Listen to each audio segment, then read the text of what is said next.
welcome to IC19. It's great to have you all here.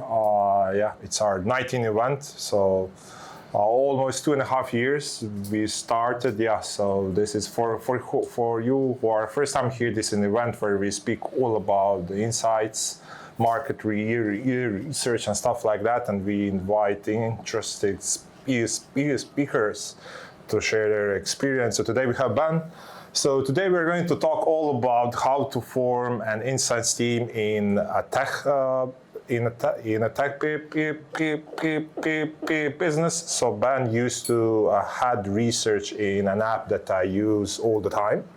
So we're going to speak about that. And then, so Ben last year he transitioned from the corporate world to his own. So 1 year now he is on his own. He is doing his own thing. So we are going to hear a little bit more about that as well.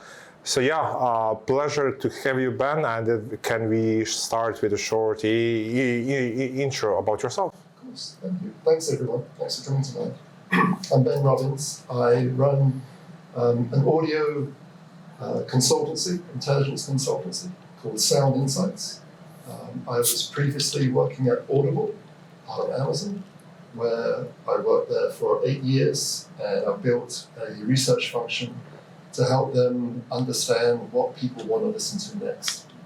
So my entire scope, my single focus in that space was to help them build their own Audible originals. So if you think about it, anything that is not a book is an original. So that can be a documentary, that can be a comedy, it can be a live performance, that can be meditation, anything that's not strictly an actual paper book.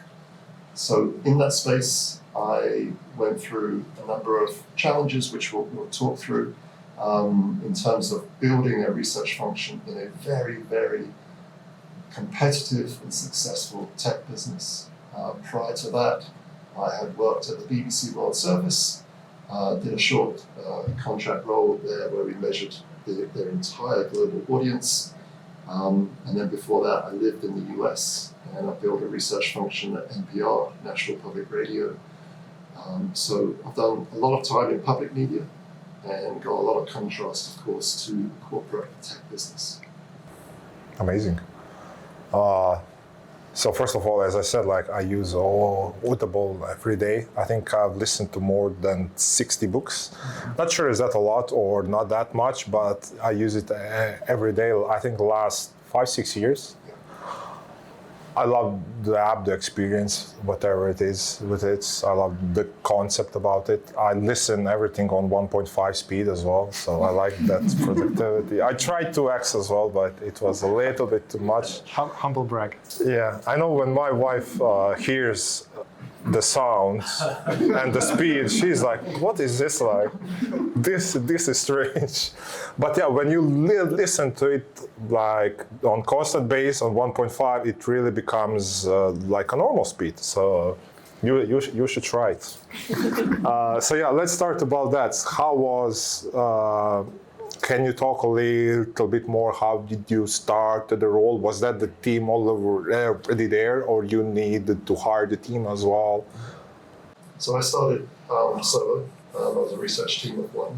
Wow. I was brought on by an individual I'd worked with previously at NPR, a senior executive. We worked for 10 years together. He went to Audible, and the very first hire was that he said, I need someone to help me with testing. I'll go into a little bit about that. So yeah, it was a big change to go from big teams in public media to being the sole person who was trying to show a very successful business, to your point, very successful in what they do in audiobooks, and then to try to think about how to change lanes, and rather than take a book from the publishing industry, get a narrator, put them in the studio for 2-3 days, record the book, put them in a catalog so you can download them. This was a lot more white space in terms of understanding, well, what is it that people want to listen to next? And so I was faced with a situation where there's so much data in Audible and the wider Amazon They know so much about every behavior, everything you watch and read and listen to, and the toothpaste you purchase and the shoes you purchase and everything else. And you're trying to say, well, that's fine, that's all that rich first-party data is helpful, but actually doesn't tell people, you and the creatives in the business, what people want to listen to and why. And did they enjoy that original or that piece they made? So it was a very slow case for me in terms of getting traction to help people understand the value of a different type of data. And there were times where I could really connect with a data scientist or a big data analyst and help them try to map their data into a research data set. It was very hit and miss, and there's a ton of lessons learned.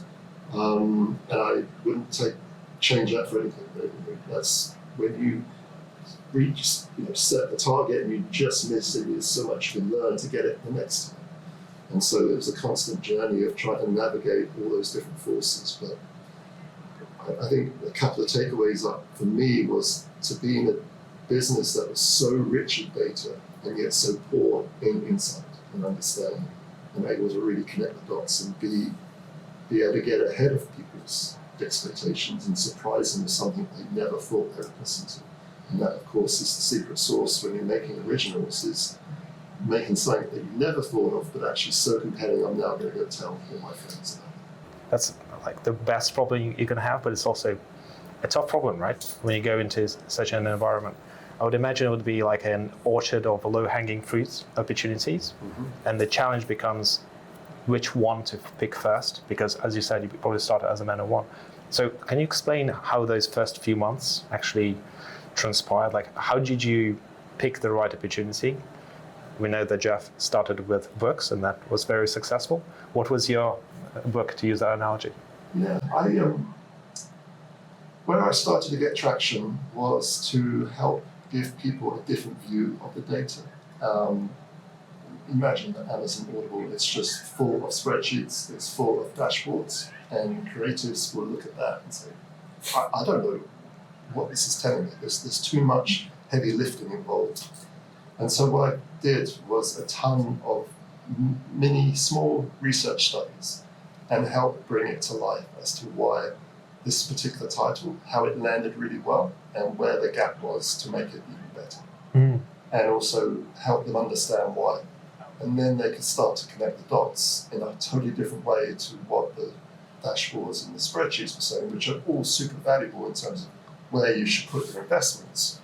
But it's more about that. It's more about the creative edge and giving people an understanding as to how to get from here to here in a very different way. But a lot of hand-holding, but it was just trying to stack up those small wins so that it became essential. So they knew it was a success, they didn't know the why, and you explained culturally why that was a success. Exactly. Awesome. So what was the next steps like after those first small wins? What were like the next steps you took? Yeah, I think from there the scope and the opportunity just became bigger and bigger. More and more teams were starting to see the value that this research data could sit alongside their existing data, the first-party data that was making and influencing all the decisions in the business, which absolutely should. It was essential to have that.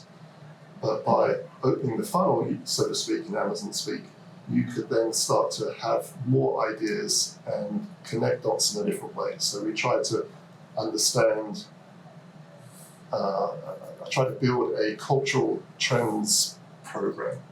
And that was because everything was going through a funnel. All new ideas were being assessed by, well, how has this idea been successful in the past? And so if creatives were coming to the table with an idea that didn't actually exist previously in a book form, it was turned down. And so it needed a new kind of table, so to speak, or a new chair at the table and say, this thing's never been a book, but we think this comedy offering or this wellness offering is going to be transformative and it's going to be really compelling.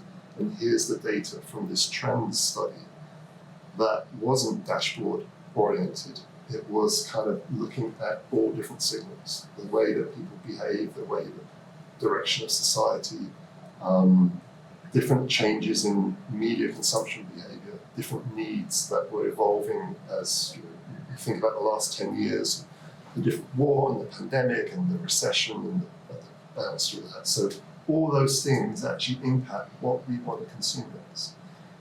During a pandemic, it was all kind of inward facing, and we turned inward to make sure that just our space, our seat, our home, our house was safe. And then as we started to kind of go back into normal life, then you're trying to reach out and say, okay, what more can I improvise? I need to get out and meet people. All those subtle shifts impact what people want to consume next, whether that's listening, watching, or reading. Interesting. I think we mentioned it before. Even speaking to the Ipsos guys for Ipsos Iris, it tends to be that many people in the market research industry are accustomed to utilizing one data set, and that's their sole blinkered focus, and not others, and vice versa, right? So you can approach a qualitative survey guy and they'll know their thing. They'll never use other methods. So how did you go about layering these different data sources on top to actually increase your understanding of what's actually happening? I think this is one of the breakthrough moments, and this came from a mentor, best mentor for me, David Boyle, who runs Audience Strategies. We did a ton of work together at Audible, and he helped me kind of build a framework to help clients and different teams and business leaders understand the different types of data. So when I worked with him, we had three types of data. We had owned data, which is first-party data. We had asked data, which was surveys and focus groups. We had a third type of data, which was gathering data from outside. So it could be what people are typing in Google search. It could be listening data from an external vendor, whatever it might be. It's all kind of integrating and informing what it is. In my team, we added a fourth dimension, which was around observed data. So looking around you, walking down the street, what do you see? What are people behaviors? What subtle cultural shifts are you seeing? What's the most popular types of shows now than compared to 5-10 years ago? And I think there's actually a fifth data, which is all the large language models. It's the inputs and the prompts you can put in. So when I had that framework of 5 types of data, the true value, the best value, and the most robust findings you can generate are when you integrate more than one. And you step out of the survey data lane, or you step out of the first-party data lane, and you actually combine all the signals. And then the stakeholders and then the creatives start to see a much more rich and complex picture. And it's not black and white, which is what a dashboard will imply. Just because of its form, it's got multi-dimensions. And it actually reveals the opportunities underneath or around the corner, whichever analogy you want to use, that can really help kind of make people commit to a decision that's going to inspire. So at that time, I assume you already hired a team to handle the sources of the data? Yeah, I built the team. We got to 7-8 people. We were spread across 9 time zones. Super fun team, really, really smart people, and just genuinely nice people you want to spend. So how did you structure the team? Was it on like quant qual, or was it like per department, like any specific like structure of the team? How did you went about that? Yeah, so I started to build the team space in Newark, which is the headquarters, and to have a presence for the team there. And I was based obviously here in London at the time. We built out the survey function in the US. I've got people both in Berlin and London to help work with the local teams. I was the first person in Amazon to hire a trends expert, and he was just dedicated just to kind of bringing that trends program to the next level to get. And we engaged with all the different media teams across Amazon. And so our team kind of could work in lots of different spaces. And we were solely focused on the content itself and building out content research function. But we were able to help influence and inspire other teams around brand, around marketing. and so on, just to kind of help bring a cultural understanding to the business. And is there a specific framework that you created for this trend insights? I imagine you're almost making a bet whether something will become a trend or not, and naturally you want to get in very early so you maximize the, let's call it, the outcome of it. So at what point how early can you identify a trend? How would you do that utilizing those multiple data sources? And how do you justify investment from the business? This is probably one of the things I'm most proud of in trying to help build it, and it's also the most difficult because it really leans into the art more than the science, which you can imagine in that first-party data environment is just going to be like, this isn't robust or solid enough. We work with an external agency, MTM, here in London, and we helped create this structure where we would look for signals from 3 different sources. There was industry experts who we did interviews with to understand where they saw the opportunities, the new things, the new behaviors and new opportunities in media. We combined that with an ongoing customer survey to understand what is it people are most interested in consuming, reading, watching, listening to next. And then also doing a terrific amount of desk research to understand those topic spaces that the experts talked about that also come through in the customer interest, the appetite from the customer survey. Are they manifesting in terms of titles that people are reading or starting to watch on YouTube or on TV or in movies? And once you can start to connect those dots, you start to see those opportunities come through. And it helped the creatives because they had something to utilize to show that their ideas had some traction, because they were also being inspired from the exact same sources that the industry experts saw and people wanted. So it helped galvanize a more forward-facing view of what people want to listen to. I imagine there's many opportunities.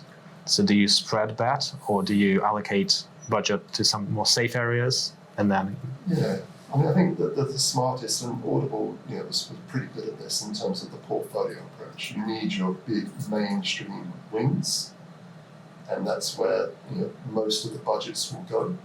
And then you can kind of have some other smaller pockets, smaller areas of the budget where you will make those kind of trend-breaking, defining bets, and therefore it helps to balance out. You've got your big wins, and then you can also branch into areas that maybe you wouldn't do otherwise. And then I assume the confidence in research grew throughout the years as well, as you prove with the real work and the trends that you predicted that the research can be trusted in any stories, how the confidence in research grew up throughout the years, or it was always a skeptical approach from the internal stakeholders and stuff like that? Stakeholders were delighted with what we were able to build for them. There's no challenges there. They had something that they felt they could utilize and help guide them in making decisions. And this was another kind of language I used with them. I tried to say that to be data guided rather than data led. And I think that distinction is really critical. And I think it absolutely applies in the creative space, but it also, I think, applies to many more areas that industries that could benefit from it. When you're data-led, you almost become very passive in terms of making decisions. You just say, well, I follow the data. So whatever happens, whether I got it absolutely right or wrong, I followed the data. And you take that personal responsibility out of it. And when you're data-guided within guardrails, and you can go to creative and say, if your idea sits between these guardrails, I can pretty much guarantee, within reason, that if you execute it right, it's going to be a success in some level. If you go beyond those guardrails, that's fine. That's where a lot of creative energy comes from. I just don't have the data to help prove that you can do it. And so that kind of philosophy worked really well. We expanded our research tools to help guide them across the entire creative process, all the way from ideation, an idea, inspiration idea, to testing that idea as a concept, testing the talent that could be associated with that idea, clarifying the audience personas, and then actually testing the audio itself to make sure that everything is aligned and your title, your artwork, the description also aligns with the actual audio that they hear, and you set up the perfect listening experience. If there's a discrepancy or you're hearing something you didn't quite expect, then you know you've got to make some changes. And throughout the time, who helped you throughout the journey? I know you said you had a mentor as well, right? So who, because you grew the team to 8, you built all this stuff, so who helped you along the way? Yeah, I mean, I got a lot of help from David Boyle from the Audience Strategies team. NTM was another one. External partners were, I was very careful in how I selected them, and it was at a time where the budget situation at Audible allowed me to bring in some really smart people to help my own team kind of be empowered and learn from them. We want to work with be inspired by really smart people. So it was a win-win for everyone, and that they got to see that. My greatest inspiration really was from the stakeholders I worked with, because they could convey to me what their business problems were, the gaps where they didn't have the knowledge to make decisions with a reasonable level of reliability. And that's what kind of led me to help build out the offering. So for me, it was very stakeholder led. Is that exactly how you spoke with them? Just in terms, what is the problem you now have, and how can I help address that? Yeah, I mean, it's this is where I think you lose out when you're not there in person. Yeah. You have those hallway conversations, and I can't begin to count just how many inspirational ideas came from making coffee. Someone's right there in the kitchen and say, well, how are you solving that, or what is the sticking point? And that's where that special edge comes from, being there in person. But I love how you said the agencies, suppliers you use were actually just not, but they weren't just a supplier, right? They were much more to you at that time. I think that's quite important as well, to see how it's not a transactional value, only they really helped you and led you throughout that journey as well. So I think that's great to hear. I couldn't have done it, what I built, without them. Yeah. They were an absolutely essential part of it. Yeah, amazing. And any thoughts how to choose an agency or a partner like that, which was crucial for you as well? I think that's a good question. I think I look for is agencies that are thinking out of the box, that are really really helpful when they have experience working client side. As well. Okay. And can bring that experience into it. And they kind of push me to go beyond where the problem is, and really kind of take a big step back and understand how all these moving pieces. Too many agencies I have not chosen to work with kind of zero in on the problem, and that's the solution, that's it. And it requires, I think, a lot more customization than that. Given just the rate of change in the market research industry over the last couple of years, how did you also navigate that? So you have your 5-point framework. I would imagine, have your incumbent agencies. Did you allocate some of that budget also to be a little bit exploratory, to see what's new, what's coming out? How is the landscape changing across each one of those segments? Yeah, good question. I think one of the team members, that was her sole focus, was to be looking at the tools that were going to take us to the next level. Not just in terms of making things more economical and more efficient, but who are the data partners out there that are making tools that are going to really kind of lift where we want to go.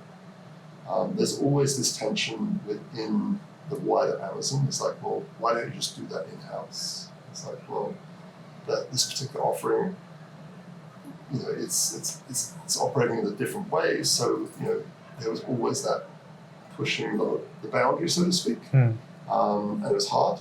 And I won some battles and lost some battles, but I wouldn't have done it any other way. I think what I left there was a great structure to work with. Amazing.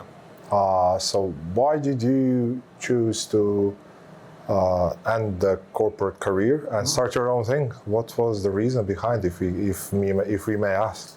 It wasn't my call, to be honest. Okay. So, unfortunately, got rolled up into the layoffs, which were company-wide across Amazon, across Audible, and all their different parts of Amazon. So that was a big moment, absolutely personally, because I obviously spent so much time building that function. Left the team, obviously. They had to go on, and they were amazing in how they kind of navigated seeing me obviously not be part of that. And they took the reins, and they're doing amazingly well. And I couldn't be more proud of how they've handled those transitions. And in my case, it was I built this function, and it's not all that work has obviously stayed in the business. I've been through this once before. I've been laid off in previous roles, so I was just reaching a point where I was like, I can't keep building things for other people. Let's try to build something for myself. Very fortunately, I think, having done all this work with audio creators for 20, 25 years, I realized I had my own niche. And that was when I realized I'm halfway there already. Go out there and make what my business would be, Sound Insights, and build it, and bring in all those different elements that I loved about what I built at NPR, BBC, and Audible, and create it for the wider industry. And I think you can see the success and the growing success of podcasts in particular. So I work with podcasts and audiobooks, radio, audio dramas, and there's just an incredible opportunity there to do what I was doing in my own business. And are you focusing on particular aspects that you have taken from be it NPR, BBC, Amazon? So it's that's the hard part. In that I've got to narrow it down and really get focused with some steady offerings. I've been very fortunate so far that the clients I've had are all former colleagues that want to work with me. They've all moved to different businesses and need some help better understanding the audience opportunities and help with research in general.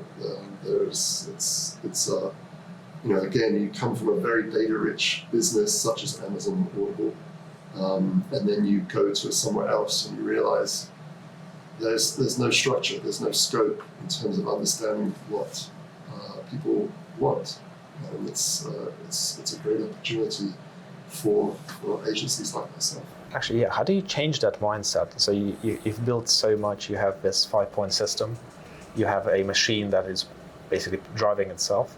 So starting from scratch, are you being very selective in terms of what you pick and what you build? How do you approach that? I'm not being selective enough. Okay. And that's a big challenge for me, is to stay focused on one or two things. So I'm kind of spreading my bets, opening as many doors, opportunities, many potential audio industry-wide studies, and trying to see what's going to get traction. And I think a couple of them look really, really strong. I think there's basically a need out there to take a show that is performing at this level. What is it going to take to perform at this higher level? And that can be more revenue, that can be more listeners, that can be more social engagement, more traction for that business. That's a universal problem, and that's where I'm really trying to focus my efforts right now. Ben, so why is the whole Sound Insights and the whole space of like a podcast or audiobooks and stuff like it looks like it keeps on growing, right? Throughout the years. So what was the reason last 4 or 5 years we all embrace more of this stuff? Why are we all trying to tune to more to shows and stuff like that? Is it because we're trying to be productive more, so then we cook and try to combine that with a podcast like this one, or what's the reason why behind that, if you know, maybe? Yeah. I think so. There's a couple of things happening. One, I think the audio listening time in a day actually is still the same as it was, but we have drifted away from radio, and we are probably drifting away from music and it's getting to more spoken word audio. Spoken word audio being radio, podcasts, and so on. So that's one part of it. The second part, I think, is wanting to get away from screens.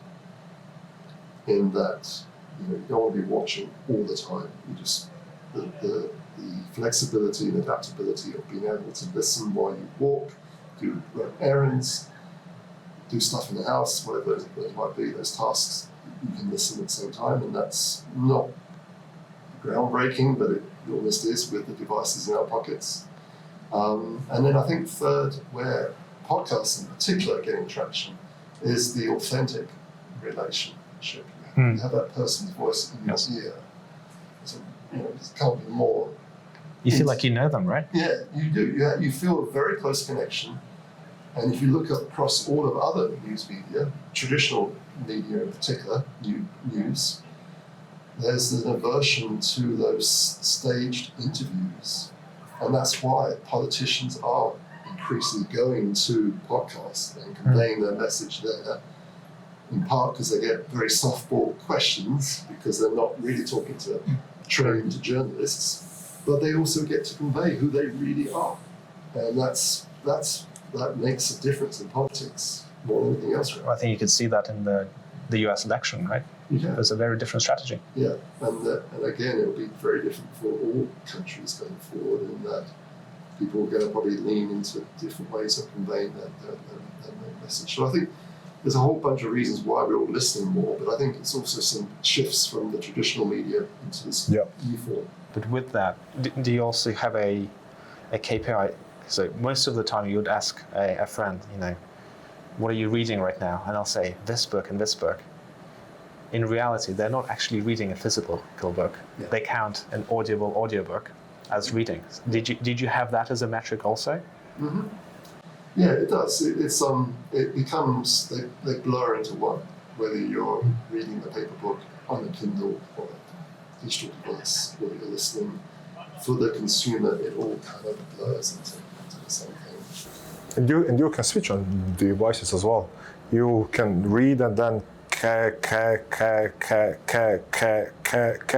on to listen to the book, so you can blend it. Yeah, seamless experience. Yeah, I think one question for me also. So naturally, AI is impacting all of us right now. I feel like it's embedded in every little SaaS tool everywhere.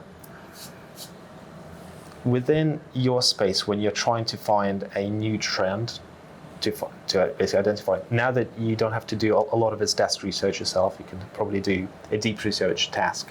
Are you utilizing AI more, and what do you see the future of this within your niche? Yeah, I'm using AI every single day. It gives you a speed and accelerant, particularly as an entrepreneur, to kind of bounce ideas off. It's got that dynamic of working from home, so you need something to respond to and engage with. It's an extraordinary time to be building your own business.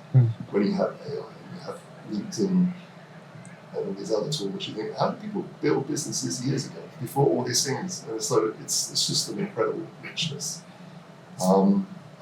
What fascinates me about AI and research is the standard learning curve that people went through when they got built themselves in the industry, like coding open-ended responses. Those things are now automated and can be done at such speed. That's not how people, I think, are going to learn the trade. They're going to learn it, that curve in a different way. So if you're at entry level, you can walk into a business now, and even if write the prompts in the right way, you're going to have such an institutional, industry-wide knowledge. You're no longer that junior starting right at the bottom.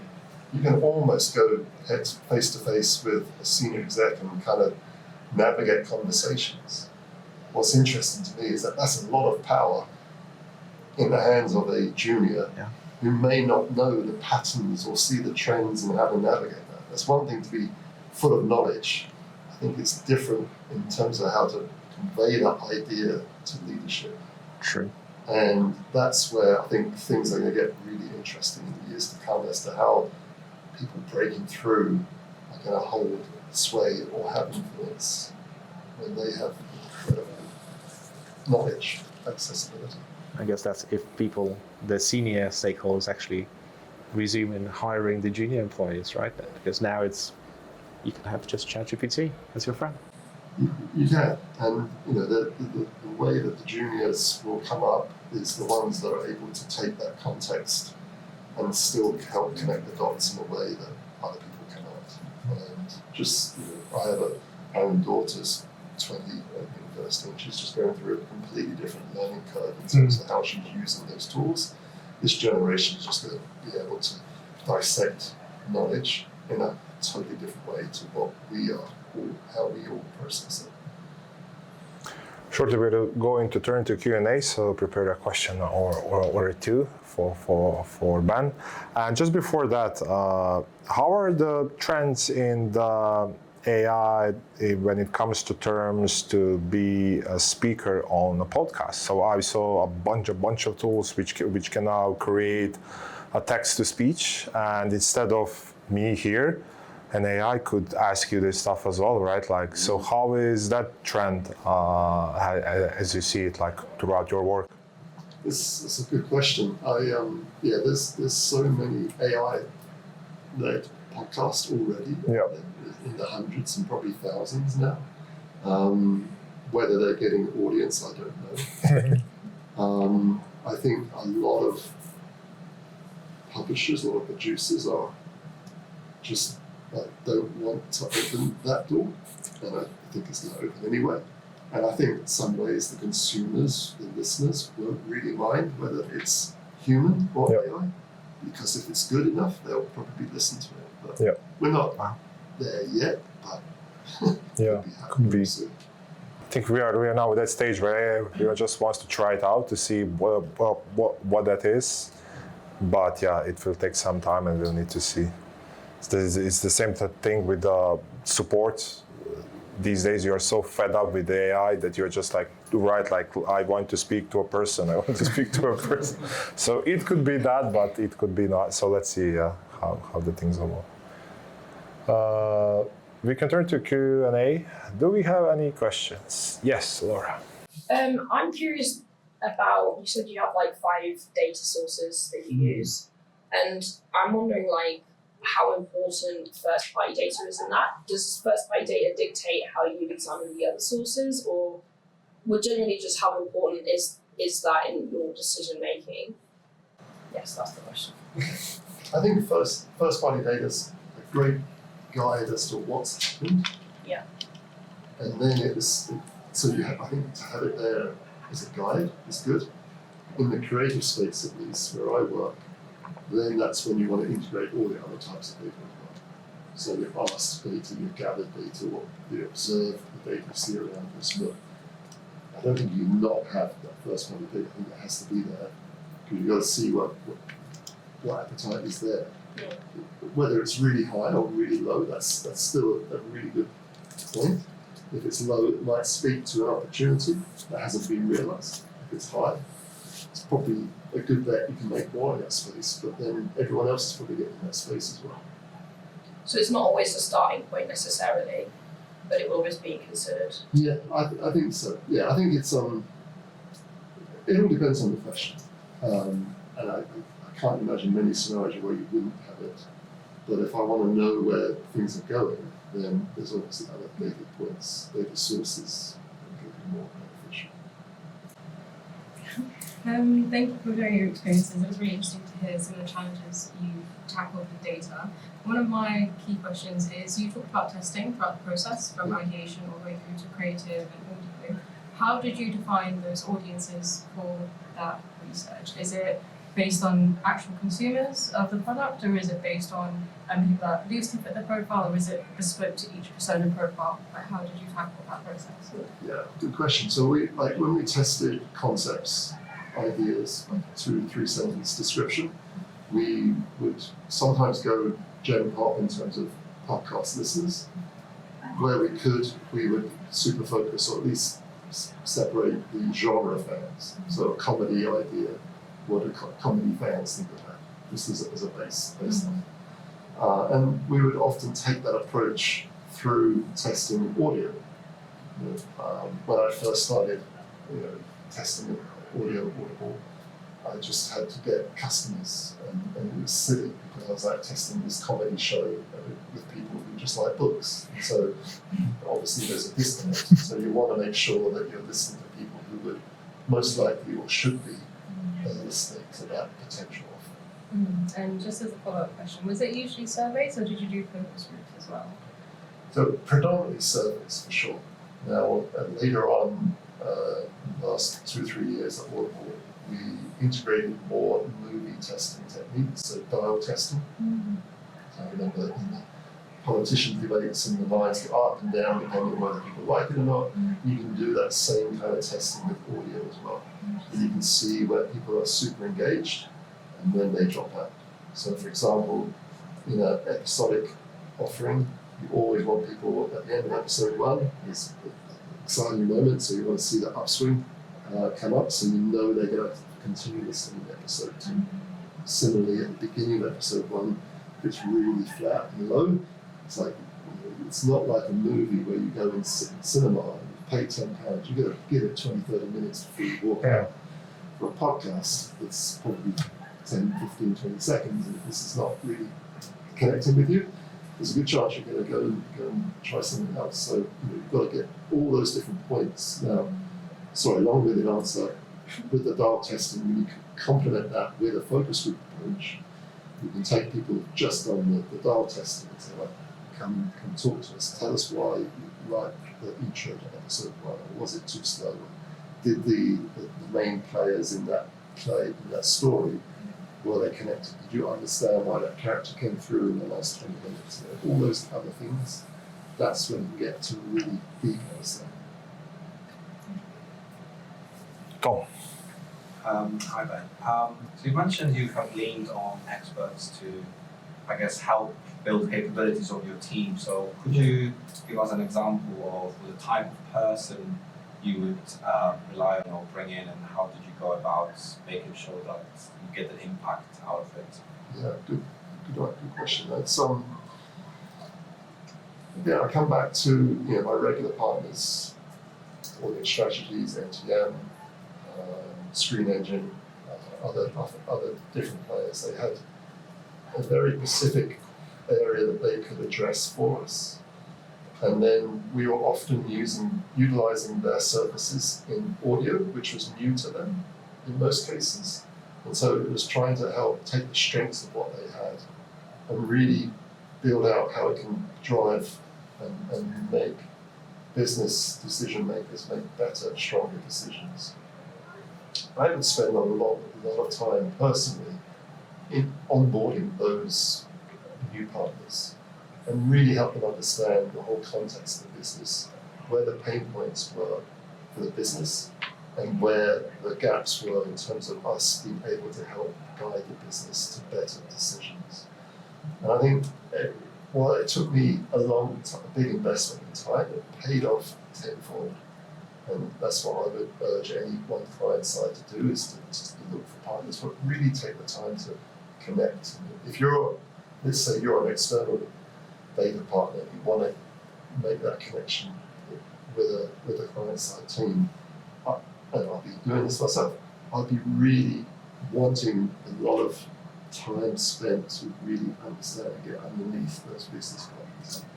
That's where I see other teams struggle, is they don't spend, it's simply just spending time. Not simply, it's more complicated than that. I think that's, for me, you've got to really, when you're onboarding an external partner, you've got to spend the time with them and really help you be successful, make it a win-win.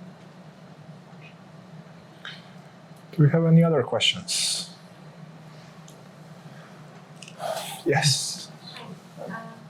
So you talked about AI and how individuals are trying to navigate this space, where they come in with not a lot of experience, but are quite decent at prompt generations. So what kind of advice would you offer to someone who's trying to juggle both of them and trying to navigate this space to actually bridge that gap between connecting the dots with the data and communicating that to the stakeholders? Yeah. So you're, just to be clear, you're managing juniors, or you? I'm in the midst of it, yeah. You're Yeah, so I have some entry level okay. individuals and then some upper management as well. Okay. Yeah. Yeah. It's an interesting space. It is. You know, I've been out of client side now for 18 months, and I've got no doubt that it's completely different to what I left just in that short space of time. You go forward another 18 months, it's going to change all over again. So I think right there is the biggest clue in that whatever was working previously is probably going to have to evolve and adapt to changing expectations. The thing that makes me, if I was client side apprehensive, is that everyone's now got this AI tool and access and can write the prompts in the way that they want to get the output they need to make decisions. And so you've got to kind of help steer those decisions and get ahead of that in a really creative way. This is why I come back to those 5 types of data. That for me has been really helpful. And I think there's a lot there that can help businesses make better decisions. When they go all AI or they go all first-party data, then you have to help navigate them back and say, let's try to create some space here to do more testing, not extensive time. Everything's still not at a business speed, but that's probably where I would be pushing. Hope that helps. Okay, and if you don't have any more questions on that note, we're going to close. Thank you, Ben, so much. It was amazing. Great stuff, and thank you so much. Yeah. Thank you.